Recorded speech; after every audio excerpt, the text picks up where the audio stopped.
What's better than a snowball? A sack of indoor snowballs, of course. While you knit up scraps of odd yarn, you'll also make a wonderfully fun holiday gift for the kiddies. This small snowball requires just an ounce of yarn and fits a child's hand just right. But Dad will no doubt prefer the larger version. Today, we're going to knit a snowball. So I'm just using some old scrap white worsted weight yarn. I set my row counter to 000 and my stitch size to about 8 because this is a light weight worsted weight, and so it could go all the way up to 10 on my brother's bulky. It would range somewhere between 7 and 9 on an LK. So I'm going to leave 2 feet 24 inches of yarn tail at the beginning. I'm going to pull up the center 5 needles to hold position, and I'm going to do a quick E-wrap. Nothing fancy at this point. Hang a weight just to keep it in place, and of course a clothespin to hold the end down. At which point I'm going to knit 12 rows. The first row I'm going to knit carefully.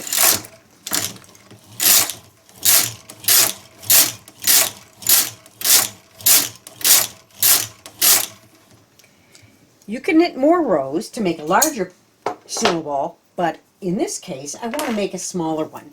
The small ones just happen to be the perfect size for a child's hand, and so I'm making indoor snowballs. Now I'm threading the yarn tail, the beginning yarn tail, and the first thing I'm going to do is I'm just going to wrap through the end E-wraps. The only reason I'm doing that is because I want to pull it up into a little point. Doesn't have to be fancy because it won't be seen. And then I'm going to just double stitch it a little bit. Once I've got it secured, I'm going to move my yarn tail from the knit side to the purl side, and then I'm going to go up to the last 2 rows. And I'm going to zoom in for this.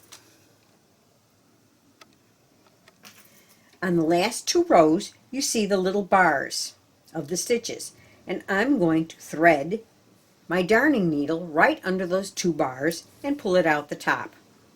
This allows to form a loop of the snowball, but I don't need to have that hanging down right now. So then I'm going to pinch it with my fingers and at the same time hold the needle in place because I'm going to use it every 12 rows. So, another 12 rows.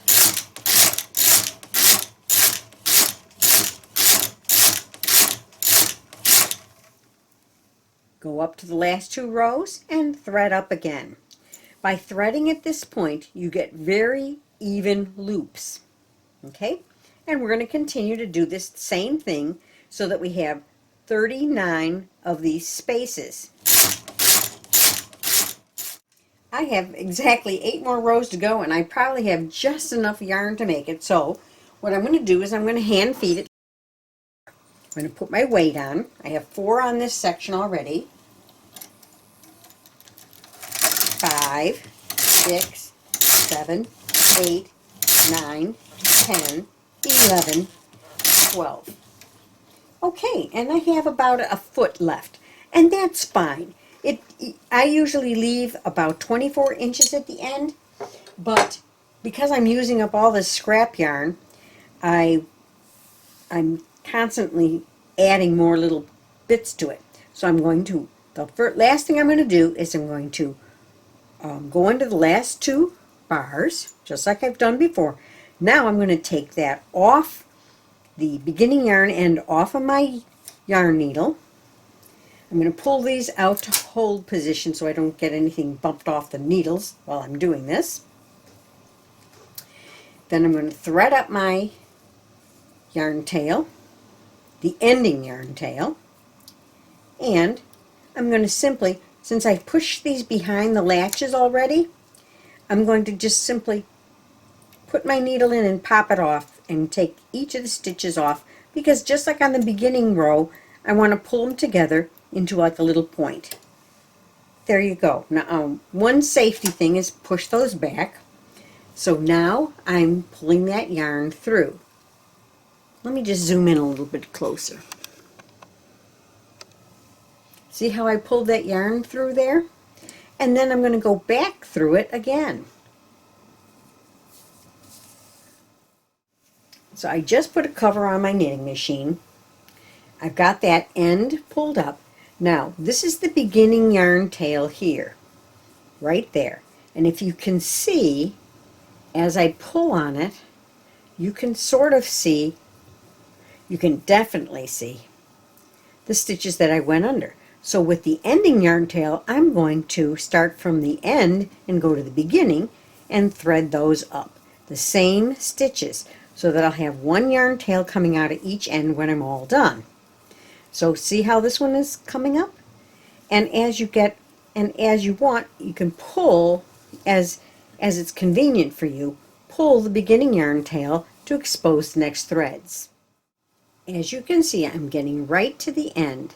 And once I've got a couple of these, those are the last two loops, and then here's the point at the beginning. And I'm just going to slip right through it. If you can see, I have the beginning yarn tail on this end and the ending yarn tail on that end, and I am just going to simply pull them up tightly. Now when you get as far as you can, don't pull too hard that you break your yarn. Then start twisting it just a little bit and fluffing, twisting and fluffing, and what you'll find is if you bring the two yarn tails together, it starts to form a very, very hefty snowball. It's actually a very, very, very dense pom-pom. And so you can arrange it like that, and you can see how it's starting to take shape. Okay, and just pull on it a little bit, and you'll be surprised how nice that comes into play. Now, before I go any further, I've done my first tightening. So now I'm going to just simply form a knot. I'm not done tightening yet, but I want you to see how the process works. So I'm tightening as much as I can. I'm tightening that one. Okay. Now we're going to thread one of the yarn tails, and I'm going to see how that lays out. There's still a little opening there, see, where my finger can fit. It's not tight enough yet, but the best way to tighten it is just to stitch through one side to the other right at the dead center point. So I'm coming through there, and then I'm going to stitch back again. And I'm going to catch different pieces at each point. The more I do this, the tighter I'll be able to tie this to the other yarn tail. So each time I go back and forth one or two times and then tie another knot. Now when you've done enough of this back and forth, you want to bring your ends one last time together. So I'm going to stitch back over to where the other one is. There you go. Making sure not to catch any of the snowball loops with the sewing loops. So now tie it up one more time, and then here's the trick. All I need to do is take my little scissors and snip it, leaving about a ½ inch tail. Now you can still fluff all you want, scrunch them around, and you have this wonderful little snowball. Now, by little, I'm talking 2½, depending on the yarn you use. It'll be about 2½ inches in diameter, maybe as big as 3. But that is a perfect size snowball for the kids. When you want to present the children with a little gift of a bag of snowballs, I have made a little gift bag. This is the medium size, and it actually fits 6 to 7 snowballs. And the bow on it is tied and attached to the seam. It's really easy to make. I let the rolled edge become the hoop, so they can actually toss their snowballs into there. And if you have really naughty little snowball players, you can make yellow snowballs. I hope you enjoyed making the snowball with me. The snowball sack doubles as a gift bag and will be featured in a future video. Please take a moment to subscribe and ring the bell to receive notifications of upcoming videos. Happy machine knitting!